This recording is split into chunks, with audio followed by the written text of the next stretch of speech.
శ్రీ గణేశ శారదా గురుభ్యో నమః. శుక్లాంబరధరం విష్ణుం శశివర్ణం చతుర్భుజం ప్రసన్నవదనం ధ్యాయేత్ సర్వవిఘ్నోపశాంతయే. శారదా శారదాంభోజవదనా వదనాంబుజే సర్వదా సర్వదాస్మాకం సన్నిధిః సన్నిధిం క్రియాత్.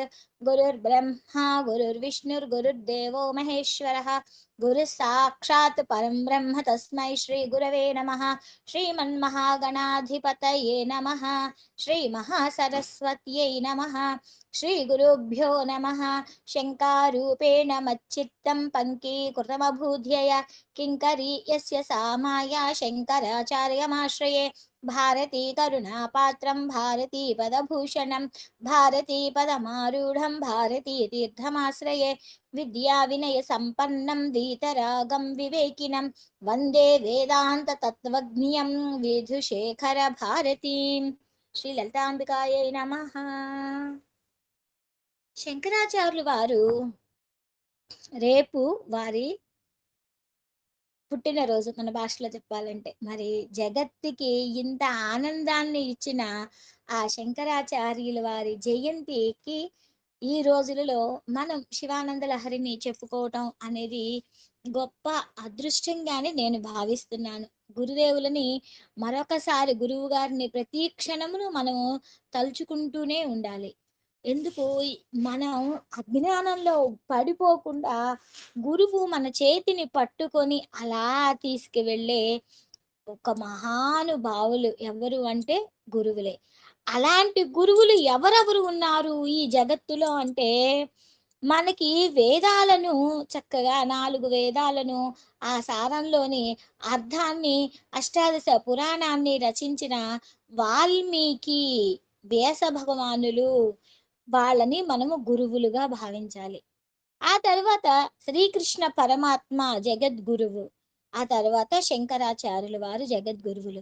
వీరును మాత్రమే మనము జగద్గురువులు. గురువులు ఎంతో మంది ఉంటారు, కానీ జగద్గురువు అనే మాట వీరికి మాత్రమే వర్తిస్తుంది. అయితే జగద్గురువులుగా ప్రసిద్ధి చెందుతున్న మన శంకరాచార్యులు వారు ఎన్నో వాంగ్మయాలను మనకి అందించారు. అలాంటి వాటిట్లో మీరు సౌందర్య లహరిని చక్కగా నేర్చుకున్నారు, సాధన చేశారు, దాని ఆనందాన్ని అనుభూతిని పొందారు. అమ్మ ఎలా ఉంటుంది, అమ్మతో మనం ఎలా ఉండాలి, అమ్మని ఎలా చూడాలి అనే విశేషాల అన్నీ తెలుసుకున్నారు. మరి శివానంద లహరి ఏం చెప్తుంది? శివానంద లహరి అనేది ఒక అమృత ప్రవాహము, ఒక కవిత అమృత ప్రవాహము. అయితే దీనిలో భక్తి మాత్రమే ఉంటుంది. భక్తి ఉంటేనే మనం భగవంతుడికి దగ్గరగా చేరతాం, అవునా? ఈ భక్తి అనేది ఎలా ఉండాలి, ఆయన ధ్యానించేటప్పుడు సేవించేటప్పుడు ఎలా ఉంటుంది, అది మనం పొందే ఆనందం ఎలా ఉంటుంది అనేది మనకి శంకరులు దీనిలో అందించారు. జగద్గురువులు బోధనలు ఎలా ఉంటాయి అంటే, పాలు నీళ్లు లాగా కలిసిపోతాయి. బ్రతుకు బాటలో వెలుగు బాటగా సాగుపోతూ ఉంటాయి. అలా ఎవరి రచనలైతే మనం చదువుతూ ఉంటామో వారినే జగద్గురువులుగా మనం అంటాము.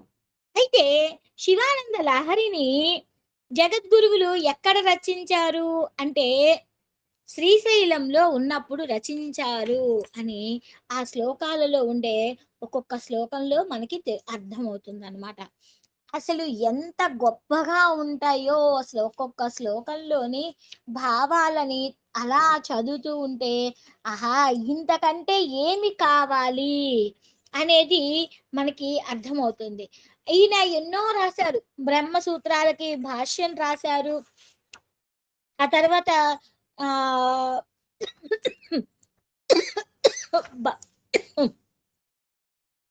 బ్రహ్మసూత్రాలకి భాష్యమే రాయకుండా సౌందర్య లహరి ఇలాంటి రచనలు ఎన్నెన్నో చేశారు. అలా చేసిన శంకరాచార్యులు మనకి శివానంద లహరిలో భక్తి ఎలా ఉంటుంది, బ్రా భగవంతుణ్ణి ఎలా దగ్గర అవ్వాలి, ఆయనతో ఎలా మాట్లాడాలి, ఎలా పోట్లాడాలి, ఏమి అడగాలి, మనకు అసలు ఏమీ తెలియదు, ఏం అడగాలో తెలియదు, ఎలా అడగాలి, ఏమి అడగాలి? ఎలా ఆయనతో మమేకం అవ్వాలి అనేది ఈ శ్లోకాలలో మనము తెలుసుకుంటాం. మొదటి శ్లోకాన్ని చూద్దాం.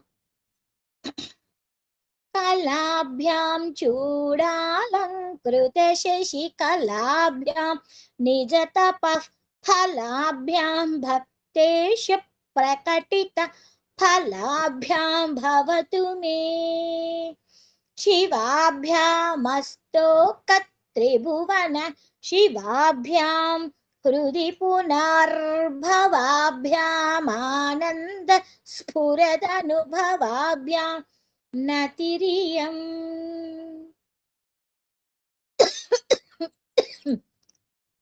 మనకి సౌందర్య లహరి ఒకటే ఒక ఛందస్సులో రాశారు. అది శిఖరిణి వృత్తం అంటారు దాన్ని. అయితే ఇక్కడ శివానంద లహరిలో మాత్రము రకరకాల ఛందస్సులతోటి జగద్గురువులు మనకి అందించారు. కళాభ్యాం చూడాలంకృత అన్నారు. కళాభ్యాం భ్యాం అంటే ఇద్దరు ఎట్లా ఉన్నారు? వేద ప్రసిద్ధమైన సకల విద్యాస్వరూపులు ఎలా ఉన్నారు? చూడాలంకృత శశికళాభ్యాం చూడాలంకృత ఏం ధరించారు? అలంకారంగా ధరించారు. ఏమిటది? శశికళాభ్యాం చంద్రరేఖను ఇద్దరు తమ శిరస్సులలో ధరించారు. నిజతపః ఫలాభ్యాం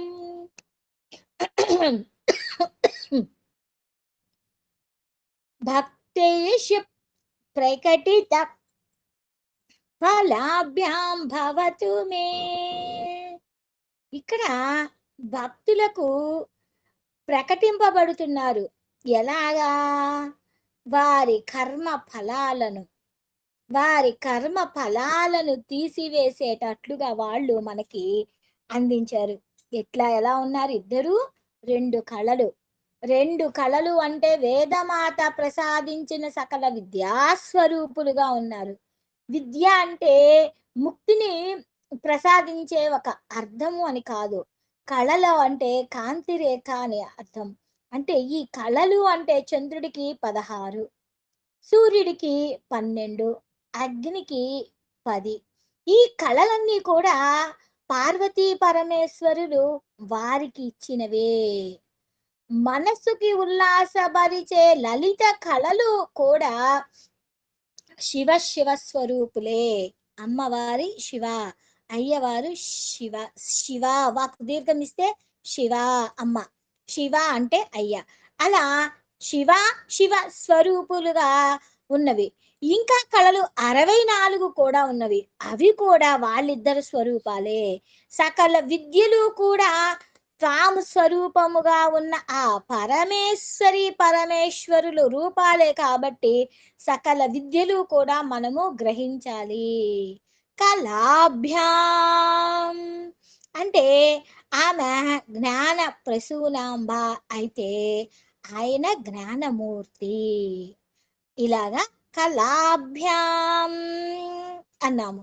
చూడాలంకృత శశికళాభ్యాం. మామూలుగా దేవతా దంపతులలో భార్యాభర్తలలోకి అలంకారాలు వేరువేరుగా ఉంటాయి. ఒక్కొక్కరికి ఒక్కొక్క రకంగా అలంకరించుకుంటారు. కానీ శివపార్వతుల ఒకటే అలంకారం ఉంటుంది. ఇద్దరు కూడా శిఖలలో చంద్రరేఖను ధరిస్తారు. అంటే తలలపై చంద్రుణ్ణి అలంకారంగా ధరిస్తారు. అభిరుచి కలిగి ఉంటారు. వాళ్ళనే ఆది దంపతులుగా దివ్య దాంపత్యాన్ని సూచిస్తూ ఉంటారు. ఇక్కడ చంద్రకళలు పైకి పార్వతీ పరమేశ్వరులకు అలంకారంగా కనపడతాయే కానీ నిజానికి వారి శిరస్సులే. ఆ చంద్ర కళలకు కళా కాంతులను కలకాలం అనుగ్రహిస్తూ ఉంటాయి. ఇంకా ఎవరికి ఉంటుంది చంద్రరేఖ? గణపతికి కూడా తన శిరస్సున చంద్ర కిలను చంద్ర కళను అలంకరించుకున్నాడు. అంటే చూడ అంటే ఇక్కడ సిగ జుట్టు అని రెండు అర్థాలు. చూడాలంకృత శశి కళాభ్యాం అంటే అక్కడ ఈ కళలను చంద్ర కళలను వారి యొక్క సిగలో జుట్టులో పెట్టుకున్నారు అన్నారు. నిజ తపఃఫలాభ్యాం ఇక్కడ వారిద్దరూ కూడా ఒకరికొకరు తపస్సు చేశాడు. శివుని కోసం తపస్సు చేసి ఈశ్వరుని భర్తగా పొందింది. శివుడు సతీ వియోగం అనంతరము పార్వతిని భార్యగా పొందాలని తపస్సు చేశారు. అంటే వారి ఇద్దరూ కూడా వారు తపస్సులుగా శివులుగా భార్య భర్తలు అయ్యారు. ఎన్ని యుగాలైనా కల్పాలైనా విడదీయలేనంత జంట ఎవరు అంటే శివపార్వతులే. శరీరంలో ఒకరికి ఒకరు సగమై అర్ధనారీశ్వరు స్వరూపాలుగా స్థిరపడ్డారు. వారిద్దరు తపస్సులకు ఫలితం వాళ్ళిద్దరికే దక్కింది. ఎవరి కోసం అమ్మా ఈ తపస్సు అంటే పరమేశ్వరుని కోసం అంటుంది. అదే శివుణ్ణి అడిగితే పార్వతిని అడిగితే శివుడి కోసం అంటుంది. అమ్మలోనే అయ్యలోకి ప్రవేశిస్తే కానీ ఆయనకి చైతన్యం లేదు. అలా అయ్యలో ప్రవేశింపకపోతే ఆ శక్తికి వినియోగం కూడా లేదు. అలా శివశక్తి స్వరూపులైన శివులు ఇద్దరూ కూడా ఉండకపోతే లోకమే ఉండదు. వాళ్ళిద్దరి యొక్క తపో రహస్యం అన్నమాట ఇది. ఇంకా ఎలా ఉన్నారు? భక్తేషు ప్రకటిత ఫలాభ్యాం ఈ పార్వతీ పరమేశ్వరులు ఇంకా ఎలా ఉన్నారు అంటే భక్తులు కోరుకున్న వాటినే కాకుండా భక్తులకు అవసరమైన వాటిని కూడా ప్రసాదిస్తూ ఉంటారు. ఏమిస్తారు? శక్తి, ఆయువు, సంపద, అందము, పదవి, భక్తి, రక్తి ఇలా వారికి కావలసినవి అన్నీ కూడా వారి పూర్వ కర్మ ఫలాలుగా భగవంతుడు ప్రసాదిస్తూ ముక్తిని కూడా ప్రసాదిస్తాడు. అంటే జనన మరణాలకు అతీతమైన స్థితిని కూడా ఇస్తాడు. జనన మరణాలకు అతీతమైన స్థితిని పొందాలి అంటే దేవతలు మరణం అంటే ఆ మరణాన్ని జయించిన దేవతలు మాత్రమే ఆరాధించాలి. అట్టి దేవతలు అనుగ్రహము ఉంటేనే జనన మరణాతీత స్థితి కలుగుతుంది. జనన మరణాలను జయించిన వాడే పరమశివుడు. పుట్టుక కారణము స్త్రీ పురుషుల మధ్య ఉన్న కామం అయితే ఆ కామము ఎలాగా మన్మథ ప్రేరితము. కామ ప్రేరితుడైన మన్మధుడిని జయించిన వాడు పరమేశ్వరుడు ఒక్కడే. ఎందుకు? ఆయన తన పాలనేత్రంతో మన్మధుడిని భస్మం చేశాడు. కాబట్టి జననాతీత స్థితిని పొందాలి అంటే మరణం అనే భయం ఉండకూడదు. మరణాన్ని జయించిన వారికి మరణం అంటే భయం అనేది లేకుండా ఉంటుందన్నమాట. మార్కండేయుడికి బ్రహ్మ ప్రసాదించిన ఆయువు 16 సంవత్సరాలే అయితే ఆయన తపస్సు చేశాడు. పరమేశ్వరుడు మార్కండేయ ఆ శివలింగాన్ని పట్టుకున్నాడు, మృత్యుంజయపం చేశాడు. మృత్యుదేవత అయిన యముడు కూడా అతని ప్రాణాలు తీయలేకపోయింది.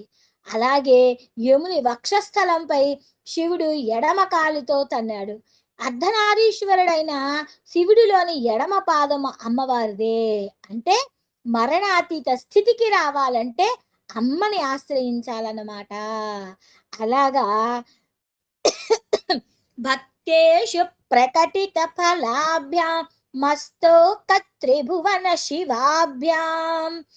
అస్తోక త్రిభువన శివాభ్యాం అంటే పార్వతీ పరమేశ్వరులు ముల్లోకాలకు మంగళాలు చేకూరుస్తూ ఉంటారు. ముల్లోకాల యోగక్షేమాలు చూడాల్సింది ఆది దంపతులే. ఈశ్వరుడు సృష్టి, స్థితి, లయం చేస్తాడు. జగత్ ప్రళయంలో కూడా సమస్త సృష్టిని తన యందే లయం చేసి రక్షిస్తాడు. అలా అని శివుడు వినాశ కారకుడు కాదు.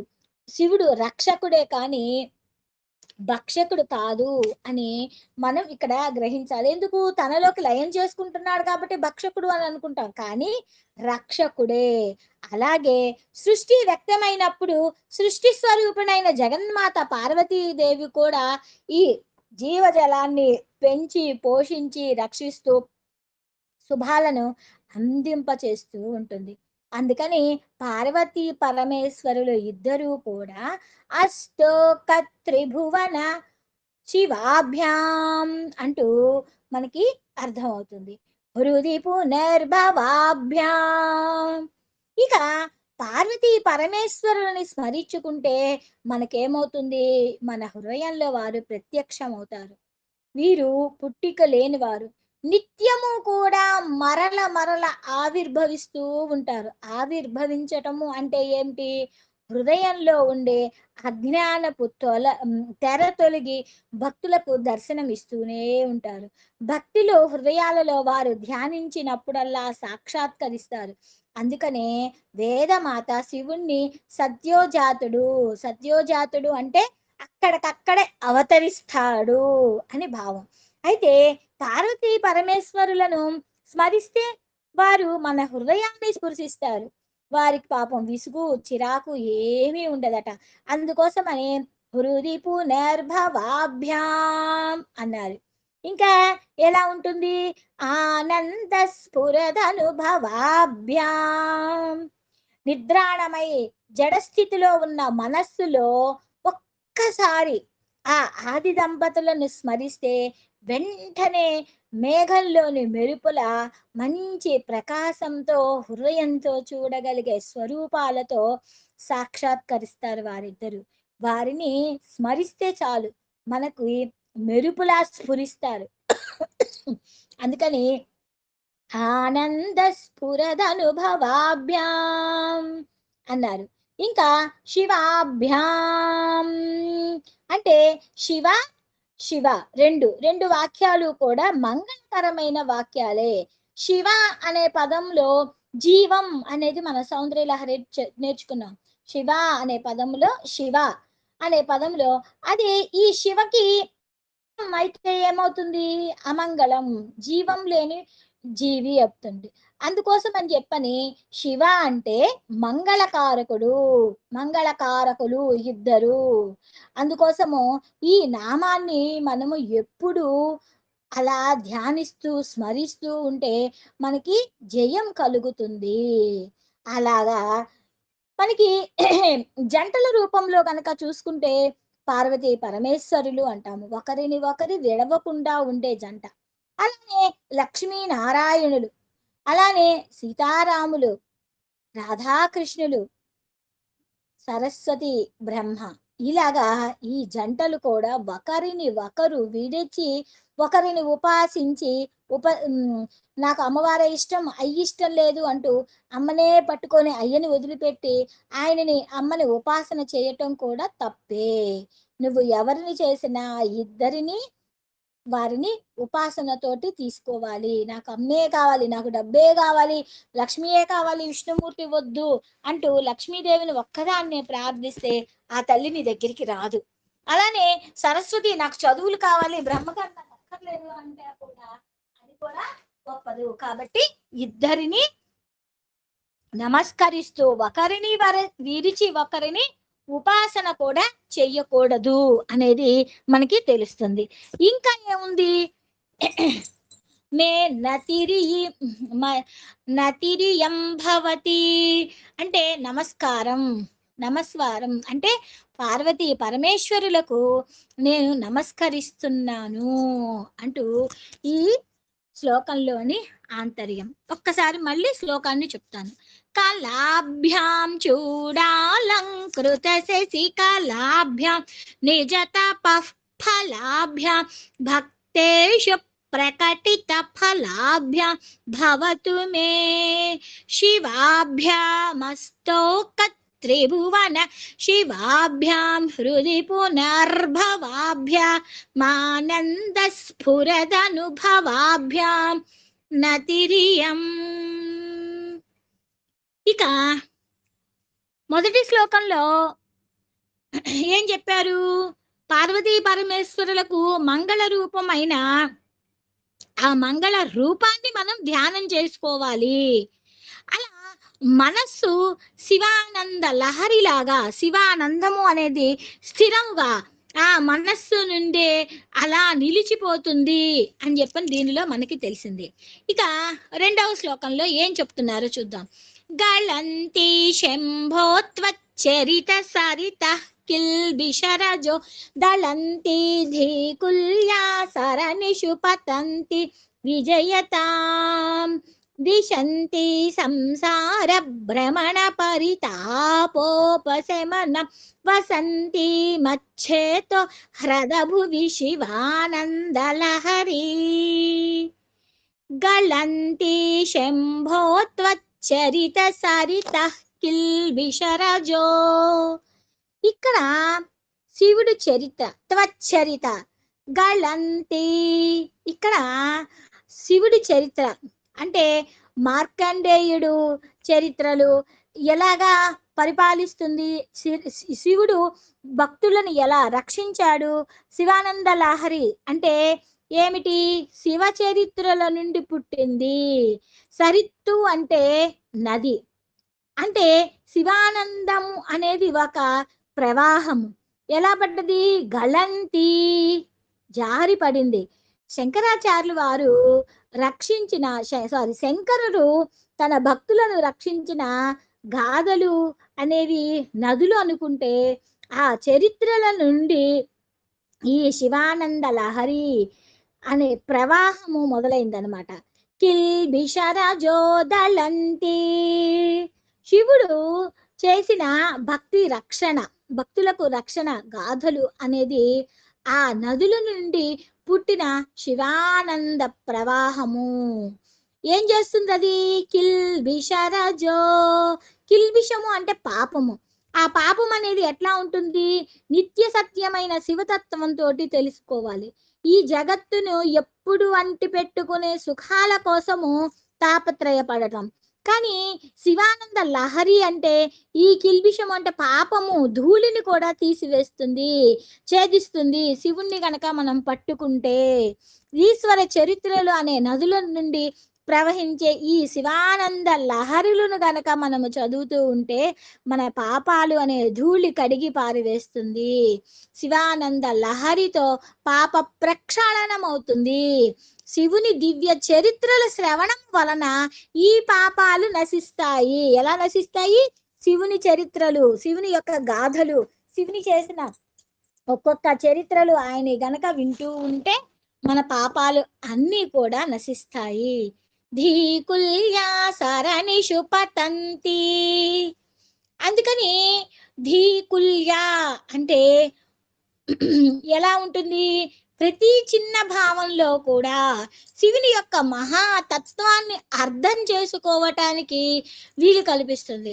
మనం అజ్ఞానంతో ఉన్నాము అనుకో, ఏది మనకి గ్రహించటం అనేది ఉండదు.